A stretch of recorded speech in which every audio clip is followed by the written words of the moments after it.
Ahojte, čaute, zdravím vás pri ďalšom videu, tentokrát tu bude zase po dlhšej dobe, zase z turistiky, normálne ja neverím, naposledy sme mali túru niekedy v marci a to bolo ešte v Rakúsku, ale sme zase späť, tentokrát sa nachádzame v krásnej Blatnici, ideme na jednu z najkrajších túr vo Veľkej Fatre, vrcholy Ostrá a Tlstá sa mi zdá a vyzerá, že budú aj pekné výhľady možno.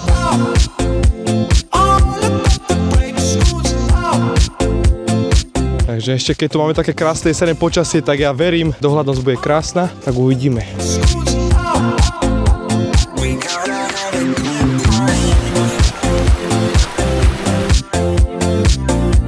No takže konečne po nekonečnom kráčaní sme sa dostali tam, kde sme potrebovali na rozcestník, kde ideme na žltú cestu, kde už konečne smerujeme priamo na pohorie Ostrá. Takže hor sa do lesa a ideme za výhľadmi.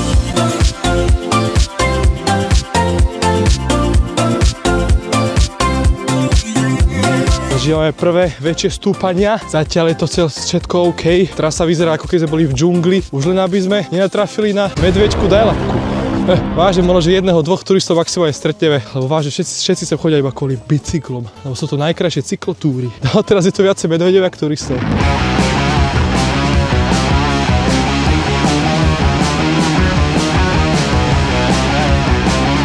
Ono sa to nezdá, ale tá žltá trasa vyzerá, že dáva celkom bomby. Ale akože útvary tu sú veľmi krásne. Aj tá príroda všeobecne tu vyzerá veľmi pekne. O to viac sa teším, keď pôjdeme úplne hore. Majú aj takéto originál miesto na oddych. Počkaj, otestujeme. Dobre, nespadol som. Ticho.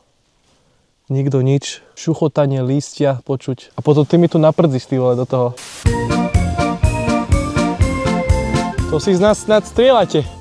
To máme ísť po tejto ceste hore, hej? Tento kopec akože reálne nikoho nešetrí. To najhorší problém je ten, že tu nie sú žiadne prestávky. V kuse iba ideme hore. Serpentíny, ty vole, jak v Tatrach, doslova.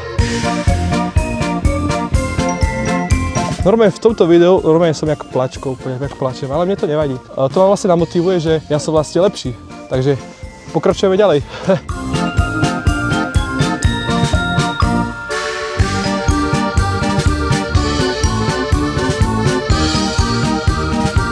Kopce nám zase že darujú, ale už vidíme prvé výhľady. Ešte nám chýba necelých 100 metrov nastúpať a my sme sa mali nachádzať na Ostrej.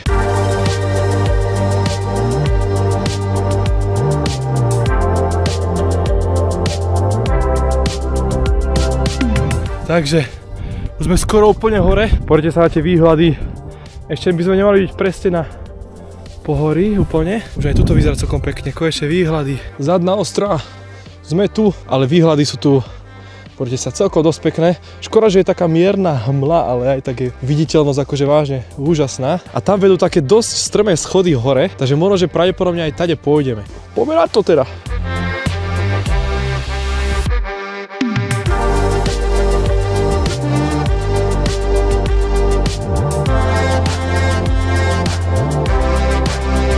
Skúsne povedať wow. Si koky, normálne. Ostrá je naozaj ostrá. Čaká nás ešte výstup na túto prekliatú horu.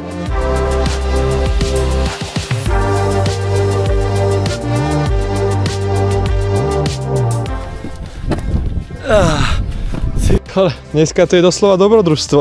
Už sa blížime pomaly na pohorie Ostrá. 1264 metrov. Výhľady.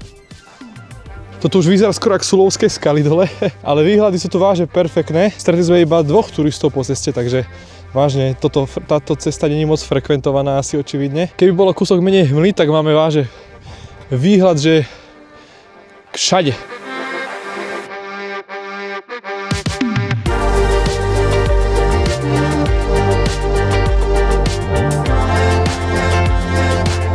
Zase sme naspäť, tam sme boli.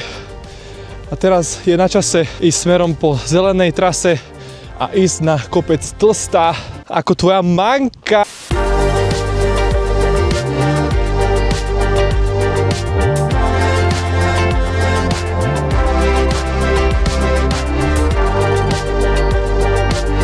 Ešte som trošku zašiel z cesty a ukázať takýto výhľad, ktorý si môžete pozrieť po ceste.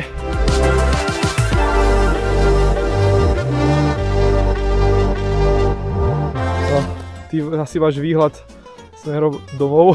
Väčšinou sa ide váže stromo hore, sú tie kopce nekompromisné. Alebo my nemáme kondičku, no tak akože. K Bagľov kopec. 1413.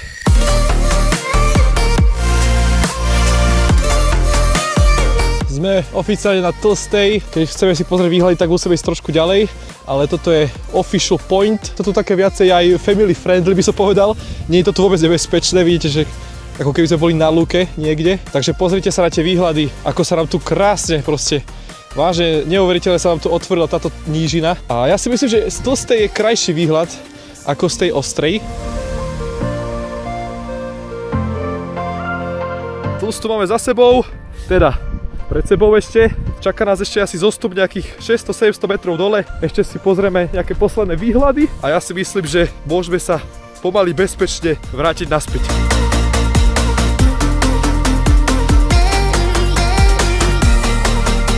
Ideme sa pozrieť, aké to je hlboké.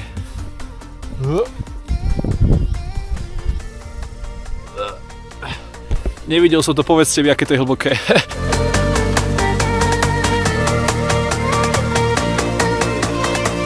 Jaj? Aha, tam dole sa ide. Aha, ja som myslel, že tam.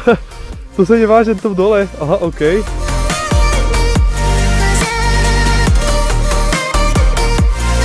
Tento zbeh dole je akože veľmi pekný, mne sa veľmi páči tá kombinácia, že zrazu pekný výhľad, zrazu reťaz, potom iné klesanie, trošku stúpanie. Má to niečo do seba táto trasa. Aby toho ešte nebolo málo, tak pozrite sa na to, čo tu máme, aké jaskyne. A aké to je obrovské. To je gigantické, to tu je. Tak toto je vážne jedna z najkrajších akože trás, aké som išiel. Vážne, toto ma potešilo, toto vyzerá vážne úžasne. Jaskyňa Mažarná. Urbex. Jaskyny Urbex máme zrazu. No vyzerá to tu dosť scary. Celá dedina tu bola, no hej.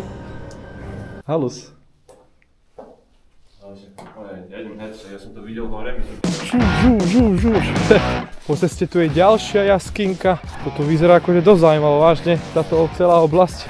Druhá dedina. To boli susedia, nie?